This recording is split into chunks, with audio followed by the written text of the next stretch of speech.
चाहे शुरुआत कितनी भी खराब हो, पर मोहब्बत को तो मुकम्मल होना ही पड़ेगा। आज आपके लिए एक अमेजिंग लव स्टोरी लेकर आए हैं, माई बॉस। कहानी की शुरुआत में हमारी कहानी की हीरोइन वाउशी और उसकी फ्रेंड टिंग एक होटल में बैठे हैं। वहाँ एक क्लाइंट के साथ मीटिंग कर रहे हैं, पर उनका कंपनी का बॉस बार बार दोनों लड़कियों को फोर्स करता है क्लाइंट के साथ ड्रिंक करने के लिए, जिसकी वजह से दोनों लड़कियां अनकंफर्टेबल हैं। वहीं पीछे वाली टेबल पर बैठा एक हैंडसम लड़का अपना और अधिक समय सामने वाली महिला को देने को तैयार नहीं है, जिस पर वो महिला बार बार फोर्स कर रही है कि वो उसके साथ डिनर करे, पर वो बताता है कि मेरे हर घंटे की कीमत बहुत ज्यादा है, जिस पर महिला पैसे देने को भी तैयार है, पर वो लड़का साफ इनकार कर देता है। इस पर याऊ सोचती है कि ये लड़का कॉल बॉय होकर इतना एटीट्यूड में रह सकता है, तो हम तो फिर भी लॉयर हैं, हम क्यों इस क्लाइंट के सामने इसको एंटरटेन कर रहे हैं। और वो उसी समय अपनी नौकरी को छोड़कर वहां से निकल जाती हैं। बाहर खड़े होकर वो देखती हैं कि ये कॉल बॉय जरूरत से ज्यादा अमीर है, क्योंकि याऊ अपनी पुरानी नौकरी छोड़ चुकी है। उसने एक नई फर्म जूनहेंग ज्वाइन कर ली है और उसी के पास एक अपार्टमेंट रेंट पर ले लिया है। लेकिन ये क्या, वही कॉल बॉय भी यहाँ आया है और उसी के अपार्टमेंट को खोल रहा है, जिस पर याऊ इस बात का विरोध करते हुए बोलती है ये अपार्टमेंट मेरा है। इस पर वो लड़का अपना रेंट अग्रीमेंट दिखा देता है और याऊ भी अपना दिखा देती है और दोनों अग्रीमेंट सेम डेट के भी होते हैं। फाइनली ये दोनों अपने लैंडलॉर्ड को बुलाते हैं। दरअसल इनके लैंडलॉर्ड का डिवोर्स केस चल रहा है और ये जॉइंट प्रॉपर्टी है और दोनों ने ही अलग अलग लोगों को इस अपार्टमेंट को रेंट पर दे दिया है। इस पर लैंडलॉर्ड रिक्वेस्ट करता है कि प्लीज आप दोनों कैसे न कैसे करके मैनेज कर लीजिए, मैं आपका रेंट हाफ कहती है तुम्हें पता है मैं जूनहेंग की एम्प्लॉय हूँ और मेरा बॉस मेरे इशारों पर नाचता है। अगर उन्हें पता चला कि तुमने इतना बड़ा फ्रॉड किया है तो वो तुम्हारे ऊपर केस ठोक देगा। तो लैंडलॉर्ड कहता है कि आई एम सॉरी, पर मेरा डिवोर्स केस चल रहा है, मैं तुम्हारा अपना केस तुमसे ही लड़वाऊंगा। कियान कहता है मुझे साथ रहने में कोई दिक्कत नहीं है और फाइनली याऊ भी मान जाती है। याऊ कियान की बातें चुपके से सुन रही है। कियाऊ किसी लड़की से बात कर रहा है और वो लड़की बहुत रोमांटिक बात करती है, पर कियान बहुत फॉर्मल तरीके से उसको जवाब देता है और उसकी लॉयर की नॉलेज सुनकर याऊ भी हैरान रह जाती है। पर ऐसा करते हुए कियान उसे देख लेता है और बहुत नाराज होता है। इसके बाद जब कियान वॉशरूम यूज करता है तो याऊ तुरंत वॉशरूम में जाती है और वॉशरूम को सैनिटाइज करती है, जिस पर गुस्सा होकर कियान कहता है इसको रगड़ रगड़ के साफ करो, एक एक कोना साफ कर दो क्योंकि मैंने यूज कर लिया ना। अब याऊ देखती है कि कियान के कमरे में बहुत अजीब सी चीजें रखी हैं, कुछ भूत बंगले टाइप की। पर खैर वो सब कुछ इग्नोर करके घर की सफाई करने लग जाती है और साथ में गाना गुनगुनाने लग जाती है। वहाँ कियान भी अपने कमरे में सो जाता है और सुबह उठता है तो पाता है कि उसे बहुत दिनों के बाद बहुत अच्छी नींद आई। जब सुबह उठकर देखता है तो उसे गुस्सा आता है, याऊ ने पूरे घर का पार्टीशन कर दिया है। सुबह याऊ भी अपनी नई जॉब पर निकलती है और कियान भी अपने ऑफिस के लिए चला जाता है। यहाँ नई जॉब ज्वाइन करते वक्त सब बोलते हैं कि पता नहीं कांग्रेट्स करें या क्या कहें, क्योंकि इससे पहले 13 लड़कियों को हमारे बॉस फायर कर चुके हैं। हम बस बेस्ट ऑफ लक कह सकते हैं इस पोस्ट के लिए। इसके बाद उसे उसके बॉस का कुछ सामान दिखाया जाता है जो थ्रेटनिंग्स थी। जब कभी अजीब से केस आया करते थे तो लोग धमकी दिया करते थे बॉस को, और यहाँ पर बॉस को देखते ही याऊ की तो आंखें खुली की खुली रह जाती हैं। हाँ, ये वही लड़का है जो याऊ का रूममेट है। याऊ की बातों से कियान समझ ही चुका था कि वो उसे कॉल बॉय समझती है, तो वो पूछता है तुम्हें ऐसा कैसे लगा। तो वो बताती है कि 2 दिन पहले तुम एक रेस्टोरेंट में बैठे हुए थे, वहां मैंने एक औरत से हुई तुम्हारी बातें सुनी। तो इस पर कियान बताता है वो मेरी माँ थी और वो मेरे साथ डिनर करना चाहती थी। बस याऊ यह सुनकर शर्मिंदा हो जाती है।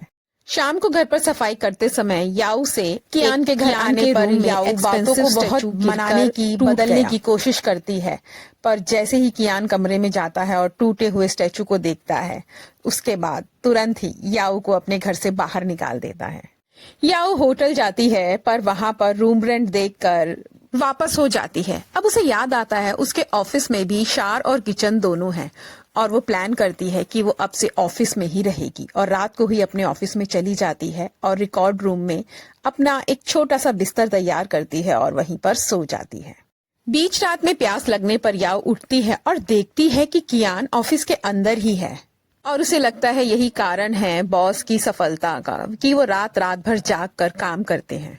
लेकिन यहाँ सच्चाई ये है कि बॉस को इंसोमेनिया की दिक्कत है, उसे नींद आती ही नहीं है, इसीलिए रात रात भर कहीं ना कहीं भागा फिरता है। या वो बॉस के साथ मीटिंग में बैठी है, पर टॉपिक पर बात करने के लिए उसके पास कोई पॉइंट नहीं है, जिस पर बॉस नाराज होकर बोलता है कि मुंह का मेकअप करने से नहीं, दिमाग को शार्प करने से यहाँ पर काम चलेगा। जिस पर बाकी तीनों कलीग आपस में मिलकर बैट लगा रहे हैं कि देखते हैं ये कितने दिन टिकेगी ऑफिस में। अगली सुबह 5 बजे उठकर याओ ऑफिस में आ चुकी है और बॉस तो एज यूजुअल पहले से ही ऑफिस में बैठे हैं। बॉस इतनी जल्दी आने का कारण पूछते हैं तो याओ भी बात मार देती है कि मैं बहुत ज्यादा मेहनत करना चाहती हूँ सर, मैं इसलिए इतनी जल्दी पहुंच गई। आज बहुत दिनों बाद जूनहेंग का दूसरा पार्टनर वो जून भी ऑफिस में आया है। कियान और जून दोनों बचपन के ही बहुत अच्छे दोस्त हैं। ऑफिस में बहुत देर तक बैठने के कारण आज कियान को याओ पर थोड़ा शक हुआ और वो ऑफिस से निकल गया। और जैसे ही याओ अपने बिस्तर में आके सोई, कियान ने उसे पकड़ लिया। याओ ने माफी मांगी, पर लास्ट में कियान ने उसे परमिशन भी दे दी ऑफिस में रहने की। याओ अपना नाश्ता तैयार कर रही है और बॉस को भी कॉफी सर्व करने के लिए जाती है, जिस पर बॉस बोलते हैं क्या तुमने कभी ऑफिस में किसी मेल स्टाफ को देखा है कॉफी देते हुए? मेरी नजरों में लड़के और लड़कियां दोनों बराबर हैं, तुम्हें भी ये सब करने की जरूरत नहीं। या वो ऑफिस के काम से बाहर गई थी। रात होने पर जब वो वापस आती है तो देखती है कि ऑफिस में ना तो लाइट है और ना ही पानी है, जिस पर याओ बॉस से हेल्प मांगती है तो बॉस कहते हैं इलेक्ट्रिशियन को बुलाओ, मैं कुछ नहीं कर सकता। पर थोड़ी देर में कुछ सोचते हैं और फाइनली याओ से बोलते हैं कि चलो मेरे घर का वॉशरूम यूज कर लेना। याओ वहां पर जाती है और थैंक्स बोलने के लिए वो आज बॉस के लिए वहां पर डिनर भी तैयार कर देती है, जिस दौरान वो गाना गा रही थी और वापस बॉस को नींद आ जाती है। सुबह उठने पर बॉस देखते हैं कि याओ भी वहीं सोफे पे बैठी बैठी सो गई थी। खैर इसके बाद दोनों अपने ऑफिस के लिए निकल जाते हैं। अगली रात कियान को नींद न आने पर उसे लगता है कि शायद रात को जब खाना बनता है तो मुझे नींद आती है, तो वो एक कुक हायर कर लेता है और उसको खाना बनाने को बोलता है और कहता है बर्तनों की आवाज करना। बार बार कियान के इंस्ट्रक्शन सुनने की वजह से वो कुक घर छोड़कर भाग जाती है और कहती है पहले तुम अपना इलाज कराओ, खाना बाद में बनवाना। अब कियान रात को अपने ऑफिस में आ जाता है और रास्ते में उसे हर जगह याओ नजर आ रही है और जब सच में याओ उसके सामने आती है तो उसके गाल को टच करके देखता है कि सच में याओ है भी या नहीं। याओ यहाँ पर ओवर टाइम कर रही थी। कियान कल रात को बारिश में भीग जाने की वजह से उसके लिए सर्दी की दवाई भी लेकर आया है। अब याओ मन में खुश हो रही है कि बॉस इतने बुरे भी नहीं है। सुबह ब्रेकफास्ट तैयार करते समय याओ गाना गुनगुना रही है और गाने की आवाज सुन के कियान को नींद आ गई और ऑफिस में एक रेयर मूवमेंट क्रिएट हुआ। कभी ऑफिस के लोगों ने देखा ही नहीं था बॉस को सोते हुए और वो दिन में ही बॉस ऑफिस में सो गए हैं। अब वोजुन ने सभी एम्प्लॉइज के लिए एक पार्टी ऑर्गेनाइज करी है और याओ से स्पेशली वो कहता है कि अगर तुम्हारी कोई बहन हो तो तुम उसे भी पार्टी में लेकर आ सकती हो। याओ भी इस पर हाँ कह देती है। एक्चुअली याओ की बहन और जून एक साथ कॉलेज में पढ़ते थे, तभी से याओ की बहन जून की क्रश है। याओ बाहर लंच करने गई है और वहाँ किसी के साथ उसकी कुछ बहस हो जाती है, जिस पर कियान उसे बचा लेता है। याओ बॉस को थैंक्स बोलती है। वो कहता थैंक्स की जरूरत नहीं, मेरा सिंक ब्लॉक हो गया है, तुम मेरी हेल्प कर दो, घर में आके सिंक को खोल दो और रात को डिनर भी बना देना। तो याओ कहती है अब सिंक भी खोलना पड़ेगा। चलो क्या ठीक नहीं, पर मैं डिनर नहीं बनाऊंगी क्योंकि वो सर ने हमें पार्टी में इनवाइट किया हुआ है। और वो घर से निकल जाती है पार्टी के लिए। एक्चुअली कियान को ये समझ में आ गया है कि उसको जब भी नींद आती है तो याओ उसके आसपास होती है, उसी की वजह से उसे नींद आती है। इसलिए वो सोच रहा है कि कैसे ना कैसे वो याओ को घर वापस ले आए। अब रात को नींद ना आने पर कियान वापस से याओ को फोन करता है और कहता है सिंक एक बार फिर से ब्लॉक हो गया है। इस पर याओ गुस्से में कहती है तो लैंडलॉर्ड को फोन करो। अब नींद न आने की वजह से परेशान कियान पार्टी में ही पहुंच जाता है, जहां पर वो ट्रूथ और डेयर खेलते हैं और याओ लगभग सभी सवालों का जवाब गलत देती है या नहीं दे पाती। हर गलत जवाब पे उसे बार बार ड्रिंक करना पड़ता है, जिसकी वजह से वो होश में नहीं रहती। और कियान आगे से उसको हेल्प ऑफर करते हुए उसे अपने साथ ले जाता है, पर क्योंकि वो होश में नहीं है वो उसकी गाड़ी में उल्टी कर देती है, जिस पर कियान उसे गाड़ी से निकालकर एक कार्टन में रख देता है और उसकी होम डिलीवरी कराता है। सुबह उठने पर वो एक लंबा चौड़ा बिल याओ के सामने रख देता है, जिसे उसमें उसकी होम डिलीवरी और कियान के हर घंटे की कीमत चुकानी पड़ेगी। या फिर उसके पास एक सेकंड प्लान भी है कि वो डेली इस घर की सफाई और खाना बनाने का काम कियान के लिए करे। अब इतना लंबा चौड़ा बिल तो याओ दे नहीं सकती, तो वो दूसरा ऑप्शन खाना बनाना और सफाई करने के लिए मान जाती है और कियान ऑफिस से याओ का सारा सामान घर पर ले आता है। अब याओ के हाथ में कैमरा देख के कियान पूछता है ये क्यों? तो वो बोलती है अपनी प्रोटेक्शन के लिए। तो कहता है ज्यादा फालतू का मत सोचा करो, तुम इस घर में सिर्फ खाना बनाने के लिए आई हो। आज याओ खाना बाहर से ऑर्डर करा लेती है। अंदर लेटा कियान सोच रहा है कि वो कब खाना बनाएगी और कब मैं सोऊंगा। जब कियान को पता चलता है कि खाना बाहर से ऑर्डर हुआ है तो वो उससे दोबारा सारा खाना बनवाता है और खाना खाता भी नहीं है, और ज्यादा खाना खाने की वजह से याओ की सुबह तबीयत भी खराब हो जाती है। यहाँ कियान की माँ थोड़ा सा ओवर एक्टिंग करते हुए कियान को घर में बुलाती हैं। एक्चुअली वो चाहती हैं कि कियान जल्दी से जल्द अपना घर बसा ले। यहाँ फ्लैशबैक में वूजून को दिखाया जाता है। याओ की बड़ी बहन चेंगशी और वूजून एक ही कॉलेज में पढ़ते थे और वो बहुत फिट थी। एक बार वूजून के बेहोश होने पर वो उसे कमर पर उठाकर हॉस्पिटल लेकर गई थी। वूजून आज बहुत खुश है क्योंकि वो वाओ की बहन से मिलने वाला है। याओ की बहन और वूजून अचानक से बाजार में मिल भी जाते हैं। दोनों डिनर करते हैं और वूजून के ज्यादा पी लेने की वजह से वो बाद में होश में नहीं रहता, जिस पर चिंगशी उसे उसके घर पर छोड़ती है। ऐसी हालत में वो अपने प्यार को कन्फेस भी कर लेता है, पर सुबह उठ के कुछ याद नहीं कि रात को क्या हुआ था। उसे बस बिस्तर पर एक लंबा बाल और बगल में पड़े 500 रुपए दिखाई देते हैं। ये सब ऑफिस में वो कियान के साथ डिस्कस कर रहा होता है, जिस पर कियान मजाक उड़ाते हुए बोलता है कि ऐसा कुछ नहीं हुआ जो तुम सोच रहे हो, तुमने दरअसल 500 रुपए के बदले अपनी बॉडी को सेल किया है। ऐसे मजाक को बाहर से याओ देखकर सोचती है कि कियान भी इतना मजाक कर सकते हैं क्या। अब कियान पिछले 40 मिनट से टॉयलेट में बैठा है। एक्चुअली वूजून ने उसका मजाक उड़ाया है, उसे बोला है कि टॉयलेट में बैठने से भी नींद आ जाती है, जिस पर वाओ को लगता है जब बॉस को इतना सारा समय टॉयलेट में ही बिताना है तो वो एक मुलायम सी सीट वहाँ पर रख देती है और कॉन्स्टिपेशन की दवाई भी ऑफर करती है, जिस पर कियान कहता है मेरी सीआईडी करना बंद करो और अपने करियर पर ज्यादा ध्यान दो। पर याओ तो पूरी सीआईडी करेगी। रात को वो बॉस का पीछा भी करती है। अब बॉस को तो नींद आती नहीं है और बॉस को ये बात पता भी चल जाती है। वो पार्क के इतने चक्कर लगाता है कि याओ की तो बस थक कर बुरा हाल हो जाता है। अब अगले दिन कियांग और याओ दोनों एक फेमस एक्ट्रेस के केस की मीटिंग कर रहे हैं।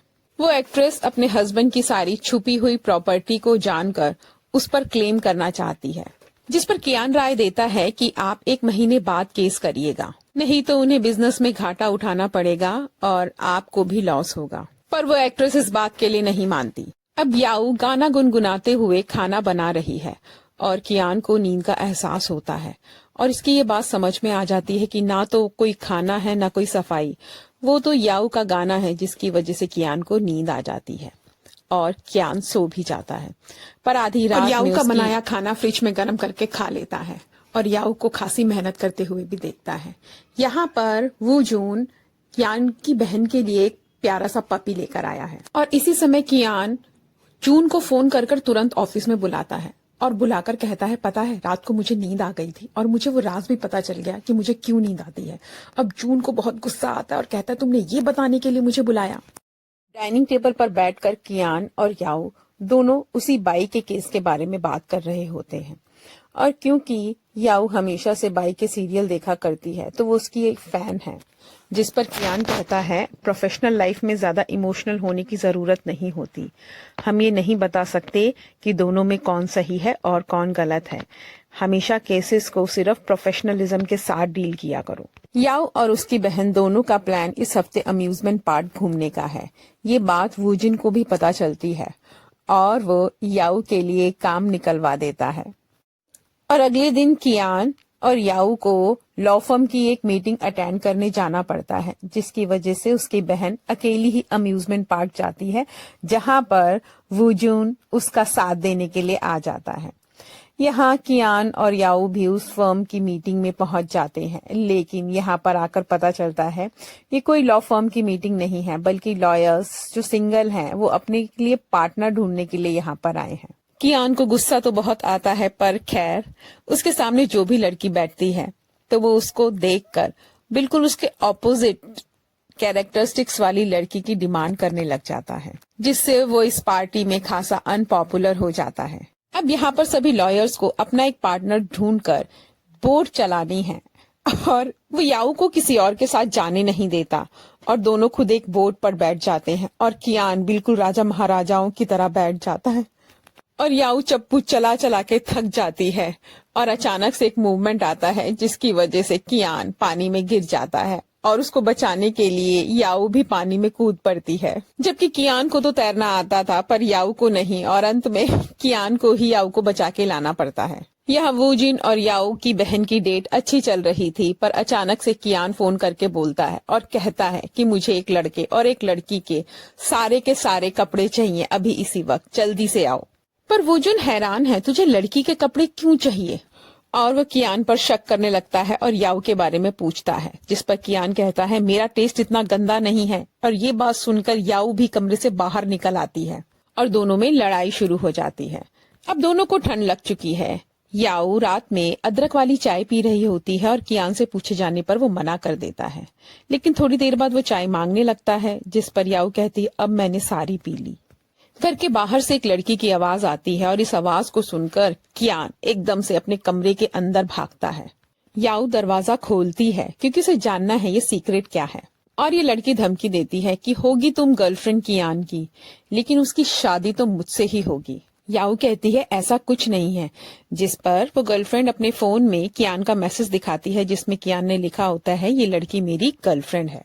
यह रात को याऊ कुछ फाइल्स को देखती है और नोटिस करती है कि एक पर्टिकुलर इंसान की फीस बहुत कम है और उसको फोन लगाती है तो एक राज पता चलता है कि वो आदमी इंसोमेनिया का डॉक्टर है और कियान का इलाज चल रहा है और वे समझ जाती है कि सर को नींद नहीं आती। अगले दिन एक्टर बाई का हस्बैंड और उसका वकील इन दोनों से बात करने आए हैं और वो आउट ऑफ कोर्ट सेटलमेंट की बात कर रहे हैं और प्रॉपर्टी की राइट्स को देने को भी तैयार हैं, पर कियान मना कर देता है। जिस पर याऊ पूछती है आउट ऑफ कोर्ट सेटलमेंट तो ठीक ही था सर, आपने मना क्यों कर दिया? तो वो कहता है कि बाई ने ऐसा ही कहा था मुझे करने के लिए और मैं डिसीजन अपने क्लाइंट के अकॉर्डिंग ही लूंगा। यहाँ याऊ की बहन को शहर से बाहर कुछ दिन जाना है तो वो अपना पपी याऊ को देकर चली जाती है। घर में घुसते ही कियान को पपी की स्मेल आ रही है। याऊ छुपाने की तो बहुत कोशिश करती है पर थोड़ी देर में पपी बाहर ही आ जाता है और कियान को उससे इरिटेशन होने लगती है और दोनों के बीच में डिसीजन होता है कि ये पपी कमरे से बाहर नहीं जाएगा। और याऊ बातों ही बातों में ये भी बता देती है कि बॉस मुझे पता है कि आपको नींद नहीं आती और मेरे गानों की वजह से आप सो जाते हैं। एक्ट्रेस बाई याऊ को कॉन्फिडेंस में लेकर अपने हस्बैंड से याऊ की बात कराती है। सामने से उसका हस्बैंड कहता है कि मुझे अपनी पत्नी से बात करनी है, जिस पर इशारों में बाई मना कर देती है। वो आदमी शाम को याऊ से मिलने भी आता है पर याऊ कहती है आपका पर्सनल मैटर है, मैं कुछ कर नहीं सकती। पर घर जाते ही उसे पता चलता है कि बाई के हस्बैंड ने छत पर से कूदकर आत्महत्या कर ली है। और अगले ही दिन बाई अपना वकील चेंज कर चुकी होती है और प्रेस कॉन्फ्रेंस कर रही होती है और इल्जाम लगा देती है अपने वकील पर कि उसने जानबूझकर मुझे और मेरे हस्बैंड को बात नहीं करने दी, जिसकी वजह से उन्होंने सुसाइड कर लिया। अब इतना बड़ा इल्जाम याऊ कैसे सह सकती थी और वो सीधा बाई के पास चली जाती है और उसका वकील उससे बात भी नहीं करने देता। यहाँ बीच में कियान आता है और याऊ को डिफेंड करता है और यहाँ से निकल जाता है। याऊ बहुत ज्यादा परेशान है, वो सारी गॉसिप्स का हिस्सा बन चुकी है और लोग उसे धमकी दे रहे हैं और बहुत भला बुरा कह रहे हैं। कियान एक बार फिर से समझाता है मैंने कहा था ना लोगों के पर्सनल मैटर में नहीं आते। अब कियान का इतना उपकार है तो वो बहुत अच्छा डिनर कियान के लिए रेडी करती है। कियान को भी याऊ पर बहुत दया आ रही है। एक्चुअली सबसे पहले केस के दौरान कियान के साथ भी अपनी जिंदगी में ऐसा ही हुआ था। अब कियान बाई के हस्बैंड के लॉयर के साथ एक मीटिंग फिक्स करता है। ये लॉयर याऊ का सीनियर ही है, दोनों एक दूसरे को जानते हैं, तो वो रेडी भी हो जाता है याऊ की मदद करने के लिए और वो बताता है कि इसमें याऊ की कोई गलती नहीं बल्कि बाई ने याऊ को फंसाया है। बाई हमेशा से जानती थी कि उसका क्लाइंट डिप्रेशन का पेशेंट है और उसको हल्का सा भी प्रेशर में लिया जाएगा तो वो सुसाइड कर सकता है। पूरी बात सुनकर याऊ को समझ में आता है कि बाई ने उसे पूरी तरीके से यूज किया। अब इस होटल का पूरा बिल कियान याऊ से दिलवाता है और बाद में कहता है आज तुम्हें मेरे लिए ड्राइविंग भी करनी पड़ेगी। पर इतनी महंगी कार याऊ कैसे चला सकती है? वो कार इतनी धीरे चलाती है कि बाइक, साइकिल, यहाँ तक कि पैदल वाले लोग भी उससे आगे निकल जाते हैं। अगले दिन ऑफिस में याऊ के लिए बहुत सारे गिफ्ट आए हैं पर उन्हें खोलने पर पता चलता है कि ये सभी धमकी भरे चिट्ठियां हैं। याओ बाथरूम में जाकर बहुत रोती है। ऑफिस में बैठा वूजिन और कियान फैसला लेते हैं कि इन सभी चिट्ठियों का जवाब दिया जाएगा और दोनों बैठकर कियान के उसी पहले केस के बारे में सोचने लगते हैं कि उस समय कियान का क्या हाल हुआ था। अब कियान याओ के प्रति बहुत ज्यादा संवेदनशील हो गया है। जब वो घर पहुंचता है तो देखता है कि याओ बस सोफे पे लेटी पड़ी है। याओ को उठाता है और शॉपिंग कराने के लिए लेके जाता है। स्टोर में इतने हैंडसम लड़के को देखकर लड़कियां याओ से चल रही हैं और कियान भी बिल्कुल प्रोटेक्शन मोड में है याओ के प्रति। याओ जब रो रही होती है तो कियान उसे अपना रुमाल देता है और बाद में बोलता है ये 8,500 का रुमाल है। याओ रुमाल को साइड में रख के बोलती है कि इतना महंगा मैंने पहले कभी नहीं रोया। जिस पर कियान हंसता और कहता है तुम्हें पता नहीं चलता पटरी के सामान का या शोरूम के सामान का, रुमाल पटरी से खरीदा था। अगले दिन जब याओ ऑफिस में आती है तो उसको उसके कलीग्स बोलते हैं कि खोलो अपने वीचैट को और मैसेज पढ़ो, जिसमें सब लोगों ने याओ से माफी मांग रखी थी। ये सब कियान की वजह से हुआ। जिन सब लोगों ने धमकी दी थी याओ को, या कियान ने उन सब पर केस कर दिया। कियान ने अपने समय में भी यही किया था। यहाँ वो जिंग वाओ की बहन चुंगशी को प्रपोज कर देता है, पर उसकी बहन थोड़ी कंफ्यूज है। उसे लगता है क्योंकि उसका डिवोर्स हो चुका है वो उसके लायक नहीं है। यहाँ याओ जब अपने घर आती है तो घर को बिखरा हुआ देखती है, जिस पर कियान बताता है कि ये सब कुछ डॉगी का किया धरा है। वास्तव में सब कुछ कियान ने किया था। एक्चुअली वो रेमेडीज देख रहा था टेंशन से बाहर आने के लिए। उन्हीं में एक तरीका था ये टेंशन से बाहर निकालने के लिए। उसके बाद वो उसे एक्सरसाइज के लिए बाहर लेकर जाता है। वहां पर दोनों मिलकर फाउंटेन शो देखते हैं और कियान गहराई से याओ की आंखों में देखने लग जाता है। यहाँ याओ की बहन की एक्स हस्बैंड की मम्मी की तबीयत खराब है और उनकी मम्मी को पता ही नहीं है कि इन दोनों का डिवोर्स हो चुका है। तबीयत खराब होने पर वो उन्हें देखने जाती हैं और नाटक भी करती हैं कि उन दोनों में सब कुछ ठीक है। वो जिन शी को ढूंढता हुआ शी के क्लाइंट के पास आ जाता है। आज वहां पर मैन पावर कम होने की वजह से शी उनकी मदद कर रही थी और वूजिन भी वहीं बैठकर सब्जी कटवाने लग जाता है। यहाँ पर वही लड़की डोंग अपनी मम्मी पापा के डिवोर्स के बारे में पूछने के लिए कियान के साथ एक मीटिंग फिक्स करती है, पर उसे अपनी मम्मी पापा से ज्यादा कियान में इंटरेस्ट है, जिस पर कियान क्लियर कर देता है तुम मुझ पर अपना टाइम वेस्ट मत करो। डोंग के मम्मी पापा के डिवोर्स के केस में कियान याओ को ही अपना असिस्टेंट अपॉइंट करता है और उसके घर पर याओ को भेजता है, जहां पर उसके पापा बताते हैं कि उनको कैंसर है, इसलिए वो उससे पहले अपनी बीवी से डिवोर्स लेना चाहते हैं ताकि उनकी बीवी विधवा ना हो।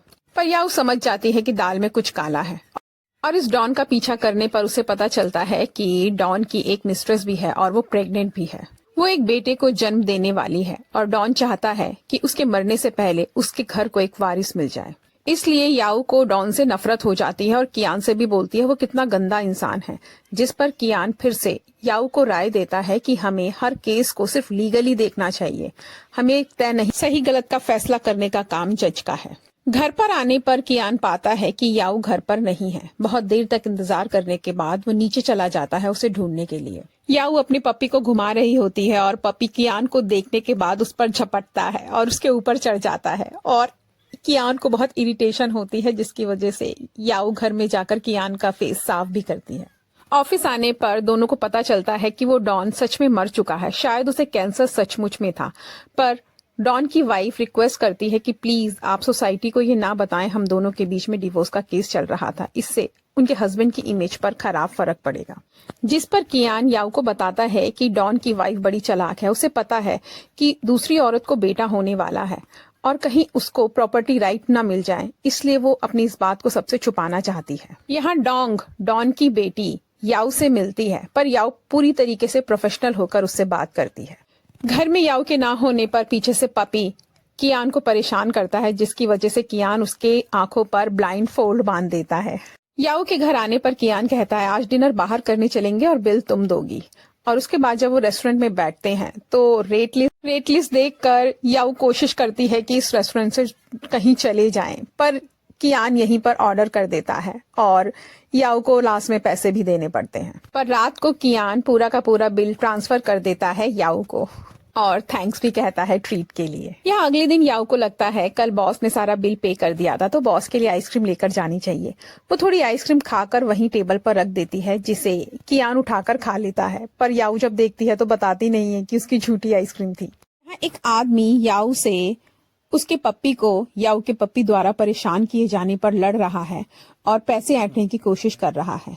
इस लड़ाई का बीच बचाव करने के लिए कियान बीच में आता है और याओ की जगह खुद पैसे दे देता है। पर कियान तो ठहरा वकील, उसने उस आदमी को याओ को परेशान करते हुए एक वीडियो बना ली थी और उसके बदले में उस आदमी पर केस ठोकने की बात करने लगता है, जिससे आदमी डर कर कियान के सारे पैसे देकर वहां से निकल जाता है। अब याओ को ये समझ आने लगा है कि बॉस उसी के पीछे आए थे। शायद बॉस को वो पसंद आने लगी है और वो बहुत खुश है। टिंग को ये बता भी रही है। बॉस का थैंक्स कहने के लिए आज याओ ने अपने टेरेस पर फीट बाथ मैनेज किया है और कियान भी इस फीट बाथ को लेते समय सुकून महसूस करता है। और इस समय याओ अपनी बॉस को सुकून से देख रही है। यहाँ ऑफिस में एक प्रेग्नेंट लड़की कियान से मिलकर आई है। यह प्रेग्नेंट लड़की उसी डॉन की मिस्ट्रेस है और उसी के बच्चे से प्रेग्नेंट है और वो उस डॉन की प्रॉपर्टी में अपने बच्चे के राइट्स को चाहती है। ये बात याओ को पसंद नहीं आती और वो इस औरत को पसंद भी नहीं करती। एक बार फिर से कियान याओ को समझाता है कि केसेस को तुम सिर्फ प्रोफेशनल होके हैंडल किया करो, पर याओ मना कर देती है इस केस पर काम करने से, जिस पर गुस्से में कियान कहता है तुम्हें मुझे ऑफिस में लेना ही नहीं चाहिए था, तुम पहले से ही बैक डोर से आई हो। और ये बात याओ को बहुत ज्यादा परेशान कर देती है। उसके सभी दोस्त उसे चुप कराने की कोशिश करते हैं, पर आज शाम को याओ अपने घर भी नहीं जाती और सीधा होटल पहुंच जाती है। रात को कियान का घर में मन नहीं लग रहा और वो इधर उधर सिर्फ याओ को ढूंढ रहा है। सुबह ऑफिस पहुंचने पर वो सारी बात वू जून को बताता है और वू जून भी उससे बहुत नाराज हो जाता है। वो कहता है याओ के साथ साथ शिन भी मुझसे नाराज हो जाएगी तुम्हारी इस बेवकूफी की वजह से। पर खैर वो सारी बात शिन को बताता है और रिक्वेस्ट करता है कि वो याओ को समझाए और बोले कि उसे ऑफिस आना चाहिए। शिन उसे सारी बातें समझाती है और कहती है कि तुम्हें इस बात का जवाब अपनी अच्छी परफॉर्मेंस से देना चाहिए। याओ को भी सारी बात समझ में आ जाती है और वो ऑफिस आ जाती है और केस पर काम भी करने लग जाती है। यहाँ पर सब बैठकर डिसाइड करते हैं कि उन्हें कहीं ना कहीं से उनकी फैमिली का डीएनए सैंपल चाहिए, जिससे वो ये प्रूव कर पाए कि ये बच्चा उसी फैमिली का है।